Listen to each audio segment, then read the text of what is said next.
Gay sleepover night. It was supposed to be innocent, just two best friends hanging out like they used to. No shirts, pajama pants, late-night snacks, and dumb movies. Nothing serious, nothing unusual. But from the moment I walked into his apartment that night, I felt it. Something different, something unspoken. The way his eyes held mine just a little too long. The way our laughs felt heavier, warmer. I thought I could ignore it, pretend it was just nostalgia. But when we ended up lying side by side on the floor in the dark, too close and too quiet, I realized this night might change everything between us. Before we begin, make sure to subscribe to the channel, like this video, and turn on notifications. If you've ever felt something more in a moment that wasn't supposed to mean anything, this story is for you. I wasn't supposed to feel nervous. It was Leo, after all. We'd been best friends since we were 16. We'd spent entire summers at each other's houses, pulling all-nighters, sharing junk food, gaming until sunrise. So when he texted me, "Sleep over at mine this Saturday?" Just like old times.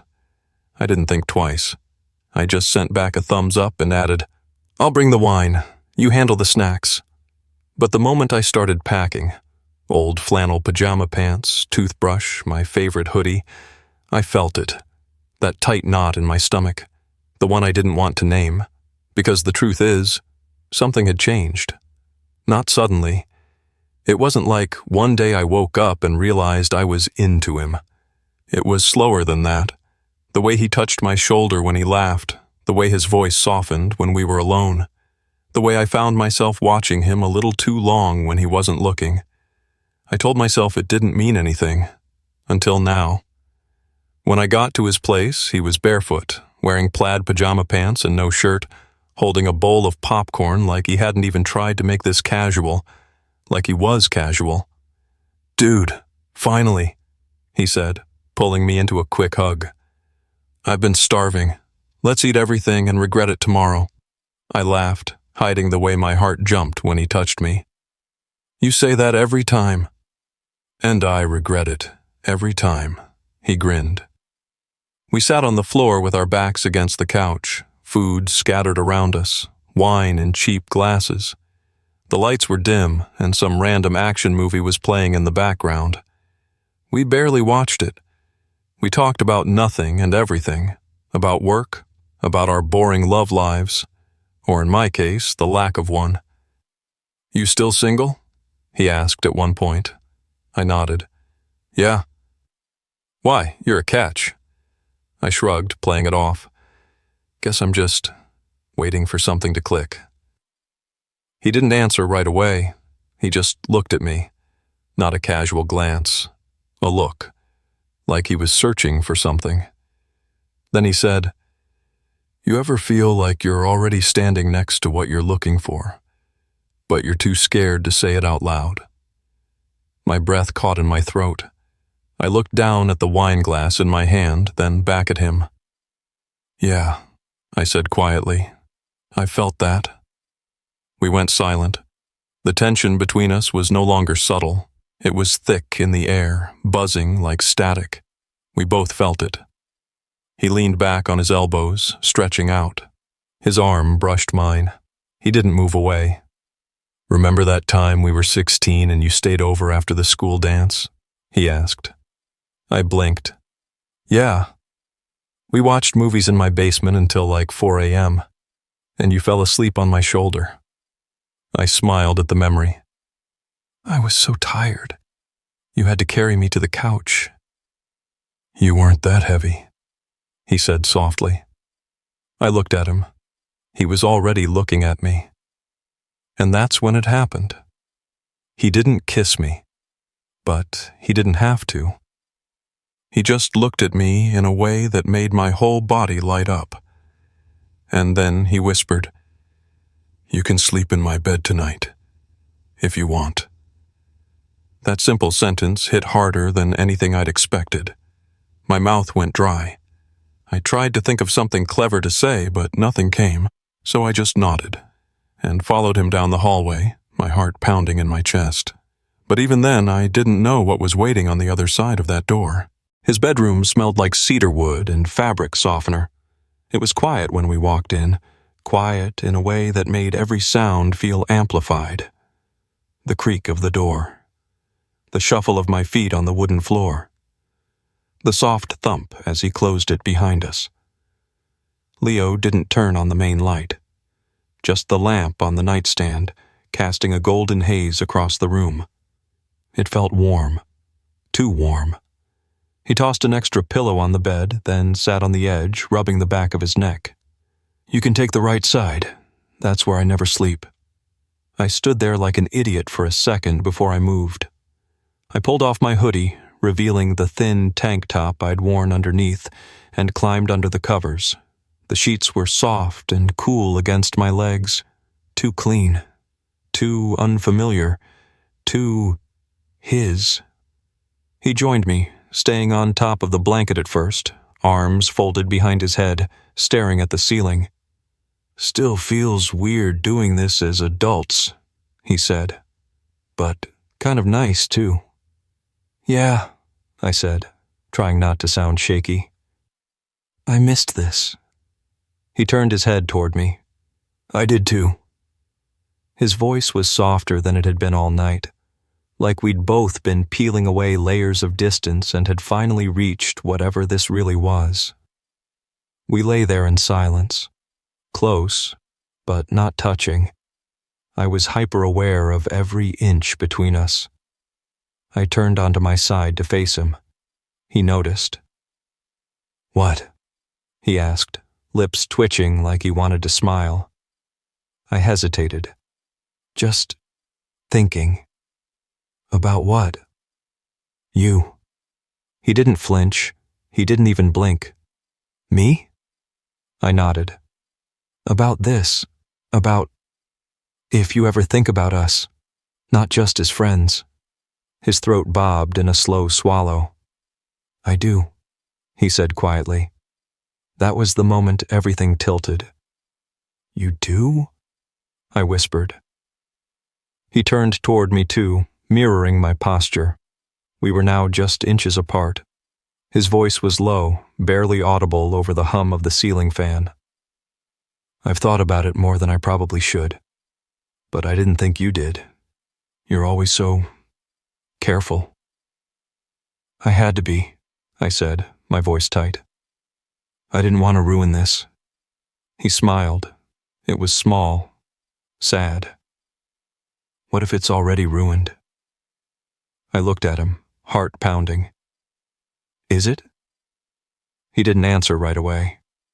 And then, slowly, he reached out and touched my hand beneath the blanket. Just barely. The weight of that single touch was more than any kiss I'd ever had. "I don't want to make a mistake," he said. "I don't want to lose you." "You're not losing me," I said. "You're seeing me. Finally." He looked like he wanted to say something else, maybe everything. But just as his mouth opened, his phone buzzed on the nightstand. The vibration felt like a siren in the quiet room. He looked at the screen. His expression changed. "What is it?" I asked. He sat up slightly, jaw tightening. "It's someone I used to talk to." The way he said it made my chest tighten. "Like, recently?" "Yeah," he said. "He texted earlier tonight." I didn't answer. I sat up too. "Leo, is there still something between you two?" He ran his fingers through his hair, frustrated. "I don't know. I thought there was. But then you happened, and now I'm just confused." My heart, which had been soaring seconds ago, now sat like a rock in my chest. "Do you want to text him back?" I asked, voice barely steady. He didn't answer, and that silence said more than I was ready to hear. He didn't answer. The phone stayed on the nightstand, screen still glowing, the name of whoever was texting him slowly fading as the light dimmed. I stayed still, trying not to react, trying to convince myself that this didn't change anything. But it did. I felt it. The warmth that had built up between us, all the vulnerability we'd shared just minutes before.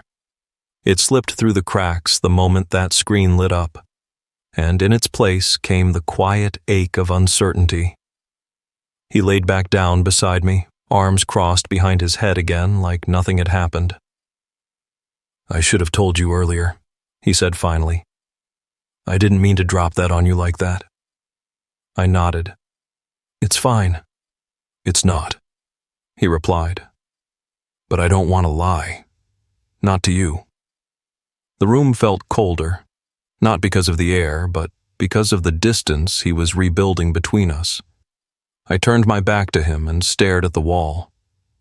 "You don't owe me anything." He let out a slow exhale behind me. "That's the problem, isn't it? I want to owe you something. I just don't know what it is yet." I didn't know how to respond to that, so I didn't.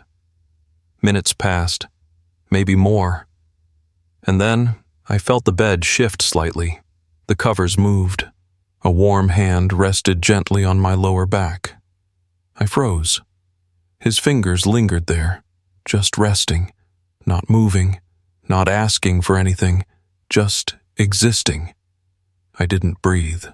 My thoughts scattered. Every part of me lit up at the contact, but my heart was pounding for a different reason. Fear. Excitement. 1,000 questions I couldn't answer. He spoke, voice quiet, soft, like it wasn't meant to be heard. "I keep thinking about how long we've known each other, and how I never noticed it before. How I never noticed you like this." I turned slowly to face him. We were close again. Too close. "Noticed me how?" I asked. He looked down, almost ashamed. "Noticed how you make me nervous." The way he said it made something crack open in me. "I'm not trying to make you nervous," I said. "I'm just trying not to fall apart." He reached up slowly and brushed his thumb across my jaw, and I let him. Because for a second, it felt like we were the only two people in the world. Our foreheads almost touched, our breaths mingled. My hand moved on instinct, landing softly on his chest. I could feel his heartbeat, fast and erratic like mine. But then he closed his eyes and pulled away. "I can't," he said. The cold rushed back in. "I thought I could, but it's too much, too fast." I sat up, my voice suddenly defensive. "You were the one who invited me, who brought me in here, who touched me." "I know," he said, sitting up too. "And I'm sorry. I didn't think it would feel like this." I looked at him, heart burning. "Like what?" "Like real," he whispered. "Like I might actually want something I don't know how to explain." He looked torn, and I didn't know whether to be angry or heartbroken or both, so I got out of bed. "I'll sleep on the couch," I said. "You figure out what you want." He didn't stop me, didn't say a word. I walked down the hallway alone, wrapped in a blanket of silence, and for the first time that night, I wished I'd never come. The couch was stiff, too short for my legs, too cold for comfort, but I preferred it to the silence coming from Leo's room. I stared at the ceiling for what felt like an hour, wondering if he'd come out, if he'd say anything, if he'd admit what we both already knew, that something had cracked open between us and no amount of pretending could fix it. But the hallway stayed quiet. I should have left, grabbed my bag and called a cab. Instead, I stayed. Around 3 a.m., I finally started to drift off, and that's when the knock came. Not from the bedroom, from the front door. 3 sharp, urgent knocks. I sat up, disoriented. Who the hell knocks at 3 in the morning? I got up, heart pounding, and peered through the peephole. A guy stood there, mid-20s, tank top, holding his phone. Drunk or angry or both. I didn't open the door, just said, Who are you looking for? Leo, he said, slurring slightly. Tell him Adrienne's here. He's not answering my calls. My stomach dropped. Adrienne, the guy who texted earlier. I didn't respond. Just stepped away and knocked on Leo's bedroom door. He opened it fast, like he'd been awake the whole time. What? He asked, voice low. Adrienne's at the door. His face went pale. You're kidding. No, he's asking for you. Leo cursed under his breath and walked past me, running a hand through his hair. He opened the door just enough to step outside. I stayed behind the curtain, but I could hear everything. You seriously showed up at my place? Leo said. You didn't answer, Adrienne replied, voice rising. You said we'd talk. Then you ghost me and what? I find out you're having some sleepover with someone else? That's none of your business. Like hell it isn't. You kissed me 2 weeks ago, Leo. There was a long pause. I know, Leo said. And I'm sorry, but I don't owe you more than that. Adrienne laughed bitterly. No, you never do, right? You just touch and disappear. Leo didn't say anything. Whatever, Adrienne muttered. Hope your new guy enjoys the same treatment. Then footsteps. The door closed. Leo stood there for a second, eyes on the floor. I didn't know he'd show up, he said. You kissed him? It was a mistake. I was confused. And now? I asked. He looked up at me. His eyes were tired, vulnerable. Now I'm more confused. I swallowed hard. Leo, I can't keep doing this. You're not just confused. You're scared. And maybe you have every reason to be. But I'm not going to sit here while you figure out what parts of me you're allowed to want. He looked like he might break. I never meant to hurt you, he said. But you did, I replied. Not because of Adrienne, but because you keep pulling me in and then pushing me away. I turned to walk back to the couch, but he grabbed my wrist. Please don't go. I stopped. I don't want him, he said. I want you, but I'm scared of what that means. I turned slowly, eyes meeting his. Then stop being afraid, I whispered, because I'm right here. He didn't kiss me. He didn't even move. But his grip on my wrist tightened. Not possessive, just desperate, like he was trying not to fall apart. I don't know how to do this, he admitted. I've never done this. Neither have I said. But maybe we figure it out together. He nodded, tears forming but not falling. I sat back down on the couch. He sat beside me. We didn't touch again that night. But for the first time, the silence wasn't hollow. It was full of something real, waiting. The next morning, everything felt quieter. The sun filtered through the blinds in thin golden lines. Leo and I had both fallen asleep on the couch, not touching but close enough to feel the weight of each other's presence. When I woke up, he was already in the kitchen making coffee.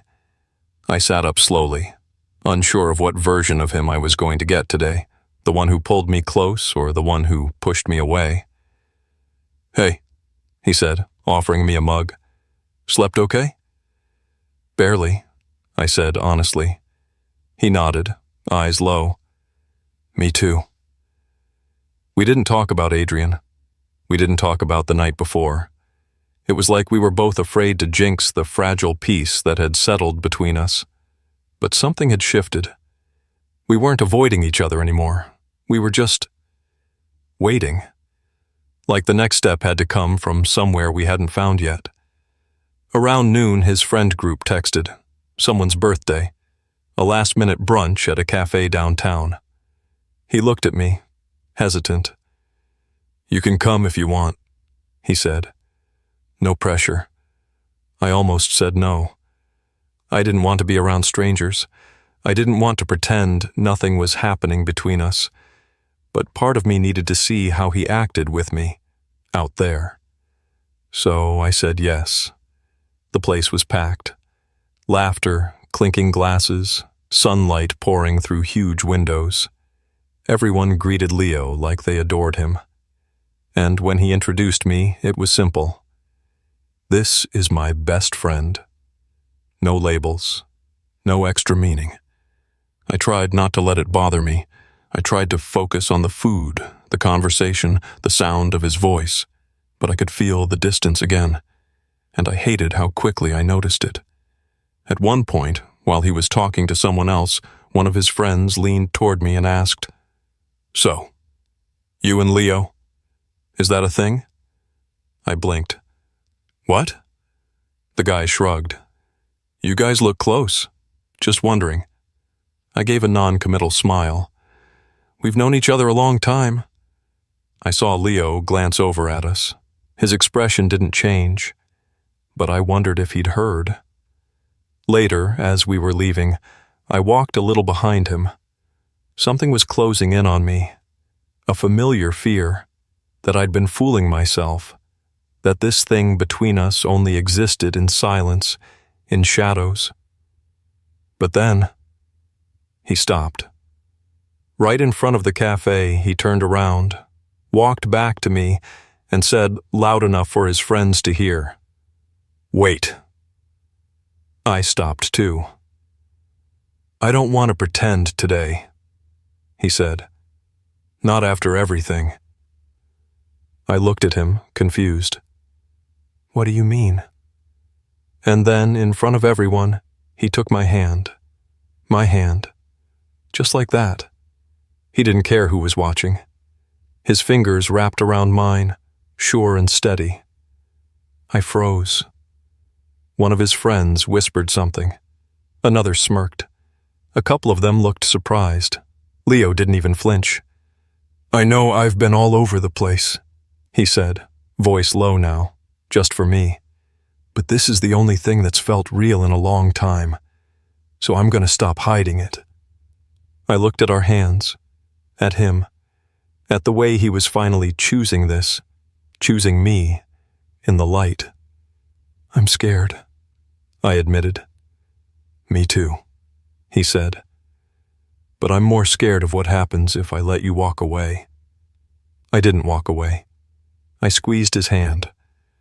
And just for a second, the world went quiet around us. But even in that peace, I felt something rising, because I still didn't know what tomorrow would bring. We didn't talk much on the ride back. His hand stayed in mine the entire way. I kept thinking he'd let go once we turned the corner to his street, but he didn't.